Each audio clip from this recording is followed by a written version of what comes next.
আমরা এবার আমাদের রিভিশন পার্ট 2 আদর্শ গ্যাস চ্যাপ্টারটা দিয়ে শুরু করব। ওকে, আদর্শ গ্যাস সবার আগে তোমার ওই বয়েলের সূত্র লেখচিত্র, আমি এখানে একটা লেখচিত্র দিয়েছি। লেখচিত্রটা তোমার ওই বিচিত্রাতে যত বিচিত্রা বইতে কতগুলো লেখচিত্র আছে সবগুলো বিচিত্রও লাগবে না, ওই পিডিএফ যেটা দেবো ওটা থাকবে। এই লেখচিত্রগুলো সব দেখে নিতে হবে, যে কোনো একটা চলে আসতে পারে। ওকে, এবার 30 ডিগ্রি সেলসিয়াস তাপমাত্রায় এত চাপে একটি গ্যাসকে সমষ্ণ প্রক্রিয়া দ্বিগুণ আয়তনে প্রকাশিত করা হলো। সমষ্ণ প্রক্রিয়া বলবে মানে তোমার আদর্শ গ্যাসের সূত্র যাবে একদম সোজা কথা। সমষ্ণ প্রক্রিয়া মানে আদর্শ গ্যাস প্রকাশিত, তবে গ্যাসটির চূড়ান্ত চাপ কত? আচ্ছা, চাপ আয়তন পিভি দুইটা নিয়ে কথা বলছে। আমরা কি জানি P is proportional two 1/v। আচ্ছা, চাপ কি করছে? 3 গুণ করছে, তার মানে কি চাপ, তার মানে কি 1/3 হয়ে গেছে। আচ্ছা, চাপ তার মানে 1/3 গুণ করছে, তার মানে আগে চাপ কত ছিল? 6 × 10⁵, 6 × 10⁵, 3 দিয়ে কাটা গেলে 2, 2 × 10⁵, শেষ। এটাই আনসার। ওকে, ভ্যান ডার ওয়ালস সমীকরণে কোন রাশি সংশোধন? ভ্যান ডার ওয়ালস সমীকরণটা তো আমরা জানি P + AR²/B²। আমি সূত্রটা ভুল লিখতে পারি, হু নোস, V - NB = nRT। মোট কথা P আর V এই সাইডটাই আমার চেঞ্জ হয়, এটাই বলছে যে ভ্যান ডার ওয়ালস সমীকরণে ভিন্ন রাশি সংশোধন। ওই ভ্যান ডার ওয়ালস সমীকরণ থেকে আচ্ছা n² মেবি, আচ্ছা n²/b²। তোমার যেটা ইম্পর্টেন্ট ভ্যান ডার ওয়ালস সমীকরণের ক্ষেত্রে, তোমাকে ইনফরমেশন দিয়ে বলতে পারি এটার জন্য ভ্যান ডার ওয়ালস সমীকরণ লেখো, তখন তোমার কী করতে হবে? এন বের করতে হবে। এন মানে কি মোল সংখ্যা, তোমাকে বললো 8 গ্রাম, হ্যাঁ, তখন তুমি কি W/m ওভাবে মূল সংখ্যাটা বের করবে। মূল সংখ্যা বের করে সমীকরণে জাস্ট বসাই দিবা। ওইটা কেমিস্ট্রিতে অনেক বেশি আসে, ফিজিক্সে আসে। ওকে, এইটুকু মাথায় রাখতে হবে। ওকে, আদর্শ গ্যাসের অভ্যন্তরীণ শক্তি কিসের উপর নির্ভর করে? তাপমাত্রার উপর নির্ভর করে। ওকে, আচ্ছা, এই বয়েলের সূত্র, এই চার্লসের সূত্র থেকে, এই সূত্র থেকেও ম্যাথ আসতে পারবে, বুঝছো? P1V1 = P2V2, P1/T1 = P2/T2, আরেকটা হচ্ছে যে V1/T1 = V2/T2। ওকে, এইগুলো এই তিনটে সূত্র থেকেও ম্যাথ আসতে পারে। হ্যাঁ, তুমি যদি গুণের সম্পর্কটা বের করতে পারো, যেমন এখানে চাপ দিচ্ছে 6 × 10⁵, যদি আরেকটা চাপ দিতে 12 × 10⁵, তার মানে আলটিমেটলি কত? দ্বিগুণ। এই দেখো, দ্বিগুণ বের করতে পারলে V is proportional two T, T যদি দ্বিগুণ হয় ভিউ দ্বিগুণ হবে। এই কেসে তুমি অনেকগুলো কুইক সলভ, আমি এটা তুমি বড় করে ম্যাথ করতে পারো, আমি কুইক সলভিংয়ের কথা বলতেছি। আচ্ছা, একটা রোদের তলদেশ থেকে পানি উপরে তুললে আসে একটা বুদবুদ আয়তন 5 গুণ হয়। পানির ঘনত্ব, এটা জিনিসটা আসছে বিগত 2-3 বছর, প্রত্যেক বছর আসছে এই প্রশ্নটা। পানির ঘনত্ব এত, এটা ডিরেক্ট শর্টকাট। হ্রদের গভীরতা বলবে, হ্রদের গভীরতা H = n-1 × 10.52, শেষ। এটাই শর্টকাট। কত গুণ? 5 গুণ, তার মানে 5 - 1 10.52, তার মানে কি 40.8 আনসার। এখন প্রশ্ন যদি একটু পেঁচাইতে চায়, ওরা যদি বলে যে না স্টুডেন্টদেরকে এত সহজ দিব না, তখন কী করবে? তখন ঘনত্ব টনত্ব এগুলো চেঞ্জ করে দিতে পারে। তো তখন তোমার কী করতে হবে? বড় করে করতে হবে। বড় করে কি কেমন? P1V1 = P2V2। ওকে, তার মানে কি P1 হচ্ছে যে 10⁵, এটা হচ্ছে বায়ুতে, আর V1 মানে কি তোমার ধরো 5 গুণ হইলো, হ্যাঁ 5 গুণ হইলো, 5 গুণ তো V/5। ওকে, এই শর্টকাট যতগুলো আছে, যতগুলো শর্টকাট সম্ভব আমার সূত্রের নোটে দেওয়া আছে। যে ধরনের ম্যাথ আসুক শর্টকাট তোমার দেওয়া আছে, দাঁড়াও সূত্রের নোটে। আর আদর্শ গ্যাস পাচ্ছিও না, আদর্শ গ্যাসে দেখবা আমি শর্টকাট কতগুলো দিচ্ছি, দাঁড়াও।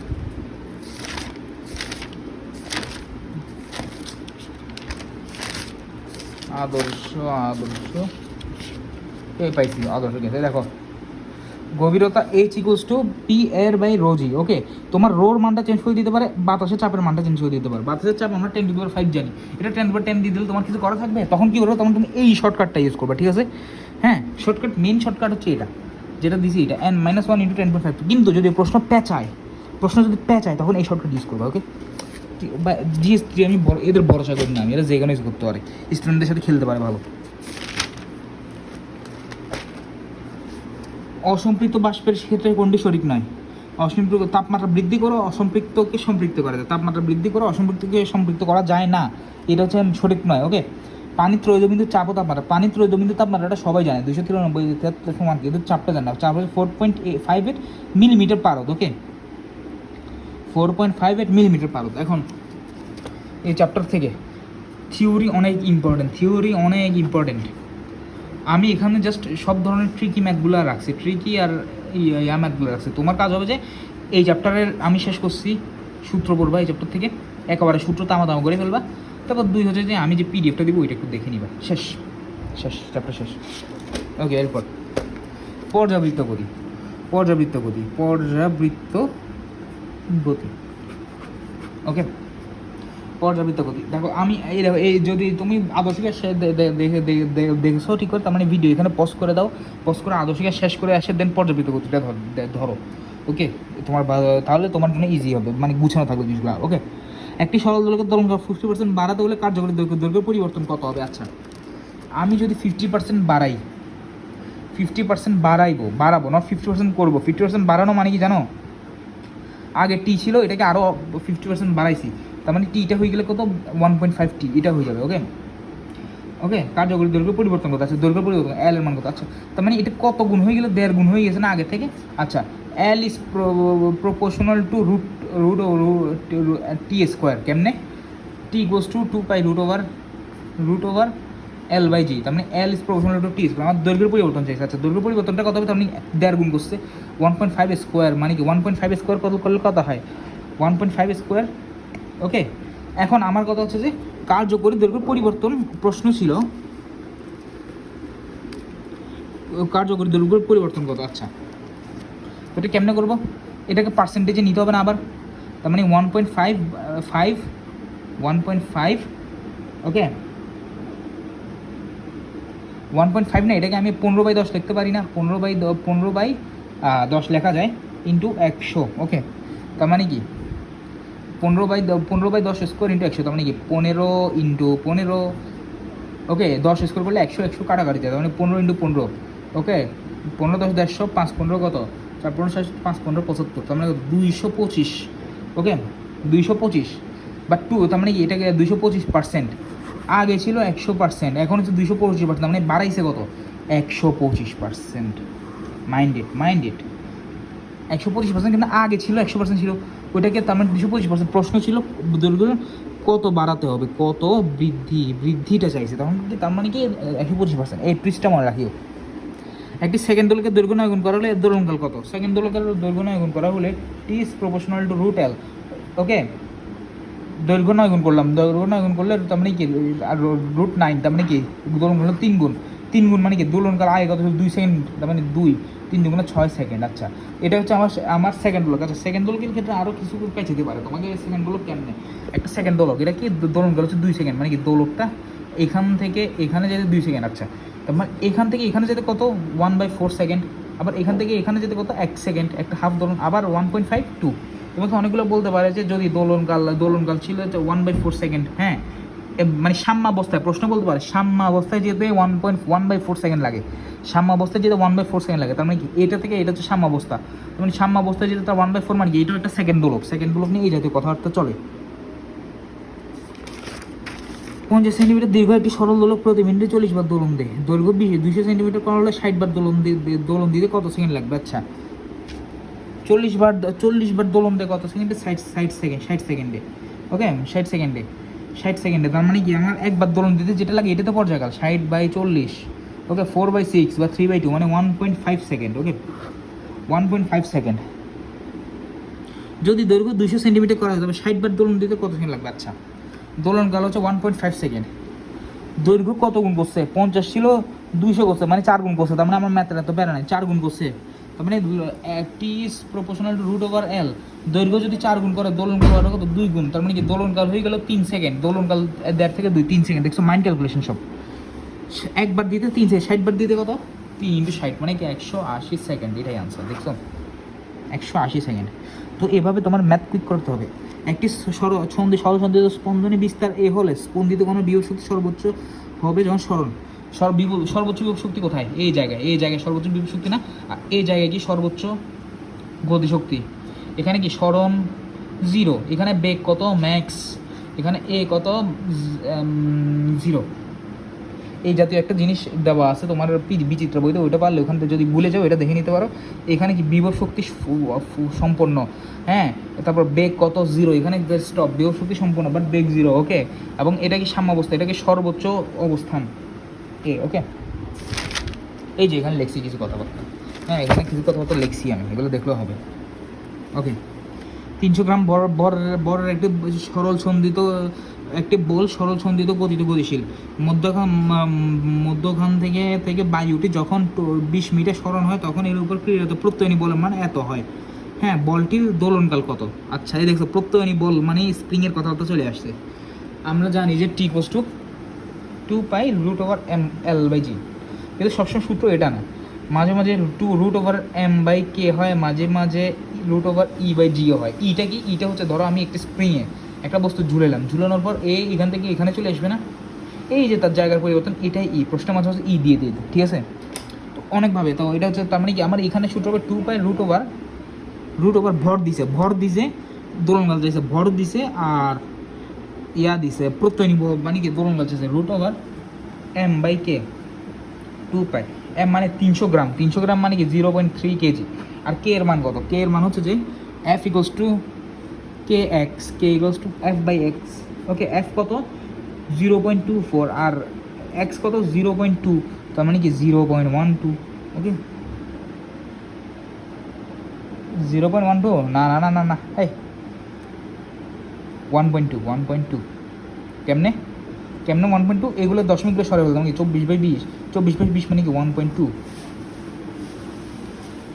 এটা কীভাবে করা যায়, 20 একে 20, এরপর 4।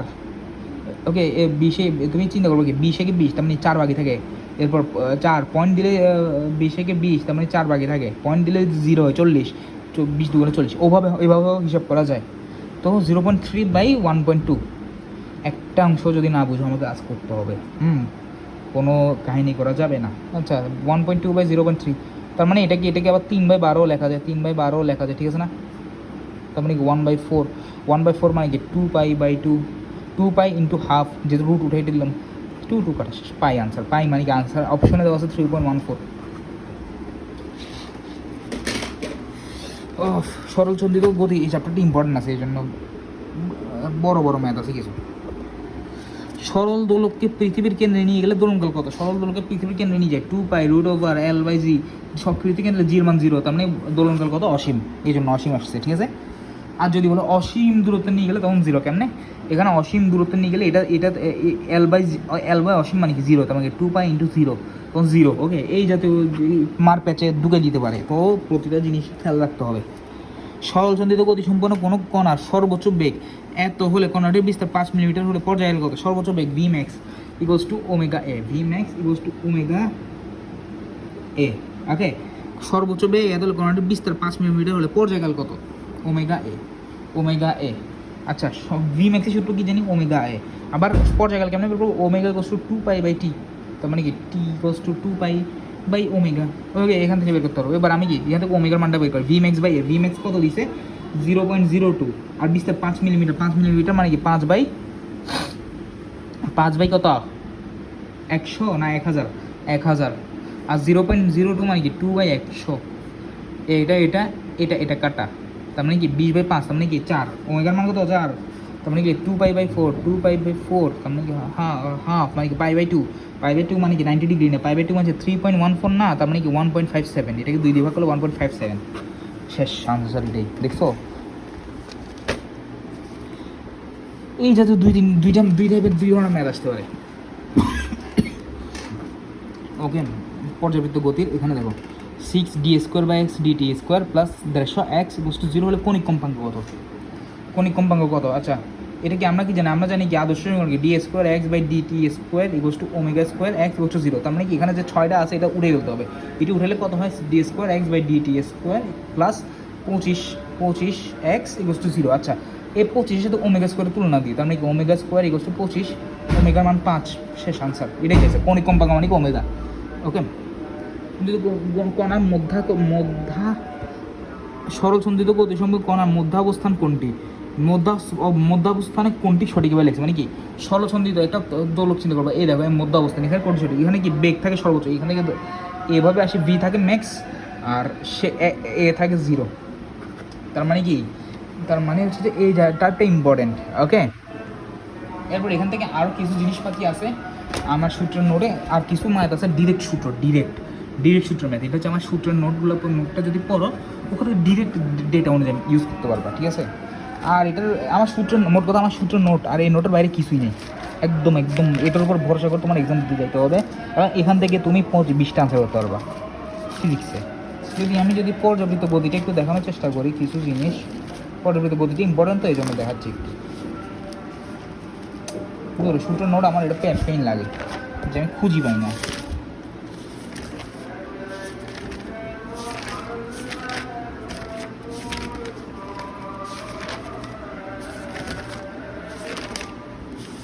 এই পর্যন্ত করি, এই সমীকরণগুলো মাথায় রাখবা। এ এক্স হচ্ছে এ sine omega t plus delta. এটাকে ডিফারেন্সিয়েট করলে এক্সকে ডিফারেন্সিয়েট করলে বেগ আসে, বেগকে ডিফারেন্সিয়েট করলে ত্বরণ আসে। এগুলো সব জায়গায় ইম্পর্টেন্ট, শর্টকাটগুলো মাথায় রাখবা। এগুলো ডিরেক্ট চলে আসে, প্রশ্নের ডিরেক্ট চলে আসে। আমি যেগুলো করেছি এগুলো কিন্তু ডিরেক্ট ম্যাথ না, এগুলো হচ্ছে একটু মানে কি ক্রিটিক্যাল থিঙ্কিংয়ের ম্যাথ, আর একটু চিন্তা করে করতে হয়। এগুলো কিন্তু ডিরেক্ট সূত্র ম্যাথ, আমি কোনো ডিরেক্ট সূত্র ম্যাথ করাই নাই। তারপর স্প্রিংয়ের একটা ম্যাথ আছে, দাঁড়াও এখানে দেখাই। যদি স্প্রিং যদি জোড়া লাগায়, যদি বলে যে স্প্রিংকে কাটি 4 টুকরা করছে, তখন তার আনসার কি হবে 4 ইন্টু তার কে। ওকে, আর যদি বলে 4টা জোড়া লাগাইছে, জোড়া লাগানো কি কে বাই এন, মানে কি যতটা ততটা। প্রতিটা জিনিস এখানে ইম্পর্টেন্ট। ওকে, আমি যেগুলো করছি ওগুলো বেশি ইম্পর্টেন্ট আর সূত্র, আর আমি পিডিএফ যেতে এটা শেষ পর্যাবৃত্ত গতি শেষ। এবার একটা ছোটো চ্যাপ্টার ধরি, পদ্ধতি গাঠনিক গণনা, একদম ছোটো চ্যাপ্টার। এখান থেকে যে সূত্র থেকে ডিরেক্ট ম্যাচ চলে আসবে, থিওরি, এর বাইরে কিছু নেই।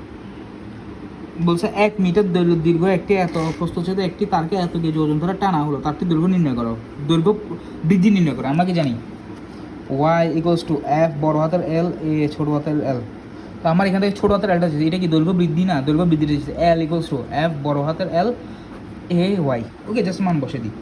f এর মান কত, f এর মান দেয় নাই কিন্তু ভর দিতে 2 কেজি ঝুলাইছে, মানে কি f ইকুয়ালস টু mg মানে কি 2 ইন্টু 9.8 ইন্টু L এর মান কত 1 মিটার দিছে। এরপর এর মান কত, এর মান 10 স্কোয়ার সেন্টিমিটার স্কোয়ার। আচ্ছা, 10 স্কোয়ার ইন্টু সেন্টিমিটার স্কোয়ার থেকে মিটার স্কোয়ারে নিতে হলে কী করতে হবে, তার মানে কি 1 মিটার সমান কি 100 সেন্টিমিটার, মানে কি 10 স্কোয়ার।